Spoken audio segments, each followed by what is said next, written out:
name is Robinson. And my name is Daniel Rivas. And our pre-cal video is about Continuity. the concept of continuity, I might add.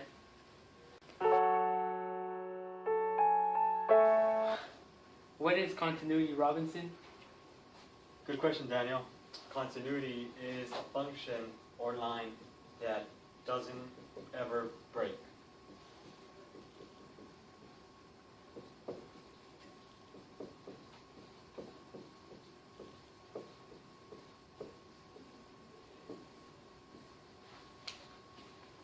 Get mathified. That's it for our video. Thanks for watching. Bye!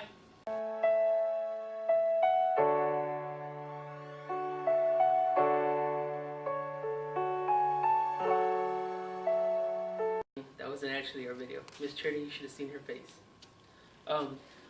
Continuity. Yeah, we got her there, Daniel. Dude. I know, dude. We got her so good. Okay, go. Okay, you said that. Oh. All right, chill. All right. I know you're eager to learn about math, but chill. All right. So continuity is actually a function. Yeah, my hands all shake.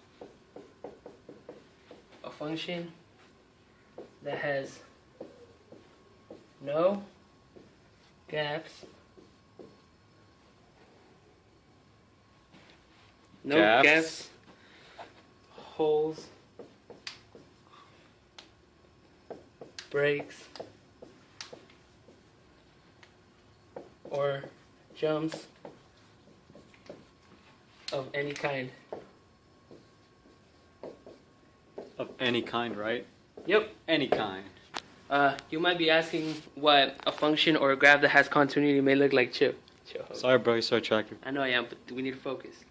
Okay. Like I mentioned before, continuity is a function that has no gaps, holes or breaks or jumps of any kind. And one example that we've already pre-drawn over here is this one. You can tell if my trusted partner would hand me the magical ruler Yeah, SpongeBob, bro. that this function has no holes, jumps, breaks or gaps of any kind, which means that it is continuous. You also know that a line or graph is continuous if you can draw the line without ever picking up your pencil. Like for example here, I'm going to draw an example of continuity, and it's not really a function. Continuity doesn't really have to have a function. There is no parent function. It's just a line that never breaks, you know? So Yeah, I know what you're saying. one example of this would be if I draw a line that goes like this. Go on and give him an example, Daniel. Okay. Notice how I was able to draw that without ever picking up my pencil? This guy be swerving all over the place. Notice how I never picked up my pencil at any time during the time that I was drawing this. This means that this You has picked it up continuity, right there. I guess. Because that's where it ended. This shows that this function has continuity because it never ends. Or it never breaks or jumps or has holes of any kind. That's Even the definition. That's continuity. Yeah. Twix, bro. Yeah, brother, Twix. Can I have one? No. You hurt me. I'm sorry, bro, but these Twix are for the people who still don't understand what continuity is. As you see here, And you potatoes. Credits to Gerardo. along the X and Y axis, you can see that this represents a line that is it's continuous because it never has any breaks, holes, or gaps of any kind. Even though it ends at points here and here, you can tell that there was no gaps at all in between the lines, and that's what continuity is. In math terms, continuity can mean a few things. A line that is continuous can be represented by the term LIN, which is the limit,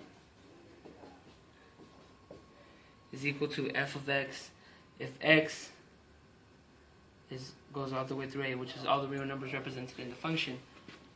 This is true if the line is continuous, which means that the limit does exist and that the limit is represented as f of a. F of a is all of the real numbers represented by the length of the line. So this is basically f of a. The points of where the graph ends, how long the line is. A equals all real numbers. In math terms, a function or graph that is continuous can be defined as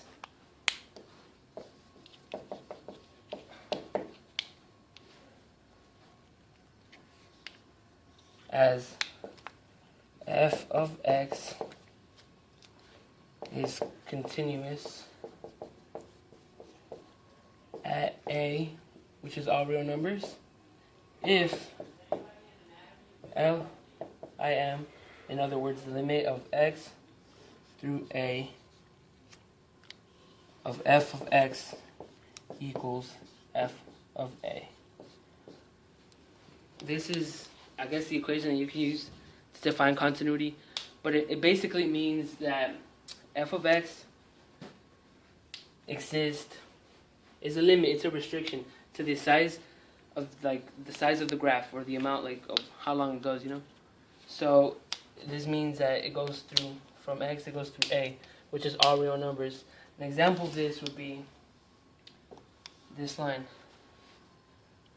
that ends at, let's say, here and here. This, you know, is continuous because it never stops, it never ends. There's no gaps. So f of a, which is this, is equal to, let's say this is 4, 3, and 3, and negative 4, assuming that that the limit is past these points. This is the size of the graph, and it never stops, and never does anything else but stay continuous. That's how you know in math terms that a graph is continuous. If f of a, which is all real numbers, is equal to the limit, which is the size of this line, which is represented as f of x, and if x can equal all of the a's, which are all the real numbers that are represented by the limit, which is basically all the numbers in between 4 and 3, 2, 3, and negative 4.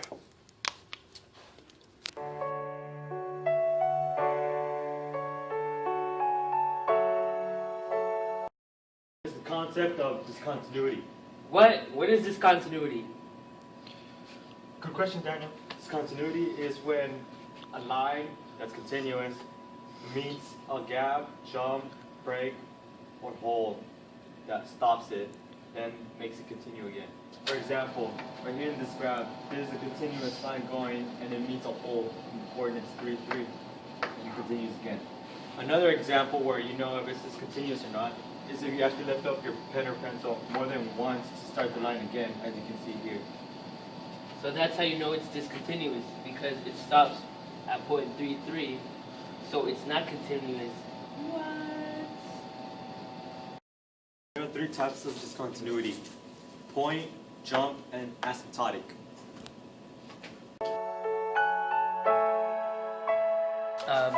The first type of discontinuity that we're going to talk about is known as point, aka removable discontinuity. This type of discontinuity is a specific point in the function that makes it discontinuous. Like, for example, here, the specific point that makes this function discontinuous is at 4 and 4, where the hole is at. There are 2 ways that this can occur. In general, point discontinuity occurs when a function is defined as specifically for an isolated x value. Like, for example, here, the specific isolated value is at 4. And to get the y value of this isolated x value, you would have to solve for x, which in this case, since the parent function is at f of x equals x, the point would be at 4, 4, since it's the parent function of x. So the specific isolated value, which would be right here, would be at 4, 4. The other ways that this can occur is if we can cancel out the denominator and the numerator and set the values for which the cancelled out term is equal to 0. Like, for example, in this equation, f of x equals x times x minus 4 divided by x minus 4. You can easily see here that you can cancel out the x minus 4 on both the numerator and the denominator, and you would only get f of x equals x. But then you would have to set the x term equal to 0, which would make the whole that x equals positive 4. And then you would solve for x to get the y value, but again, since the parent function is f of x equals x, then the point would be at 4, 4. The reason why this type of discontinuity is known as removable discontinuity is because an equation can be written that will define the function of the point of discontinuity, and the second equation will plug in the hole in the graph. This makes the discontinuity removable. What all that means is, like, for example, in this graph, x squared plus 2, where x is less than 0. This equation can only be the left side of, like, the graph, because x is anything less than 0, so all the negative values of x, which would be x squared would be 1 times 1 squared is 1 plus 2 would be 3. 2 squared would be 4 plus 2 would be 6. So 1, 2, 3, 4, 6 right here. And then 3 would be at 11, but it wouldn't be there. So this is what that graph is, what that equation is representing. As you can see here, it discontinues at 2. But if you plug in this equation, negative x squared plus a can equal 0, then you would be able to remove the discontinuity. But first, you would need to find out what a is. And at this equation, this is pretty easy because you can easily figure out, since the point is at 0, at 0, 2, then this point would also have to be at 0, 2 for it to remove the discontinuous, because here it can't equal 0, but in this equation it can. So obviously your a would equal 2. And you would plug this in, and that would remove the discontinuity, and you would plug in x squared, which would be right here, and it would go down. And that makes it makes it continuous again.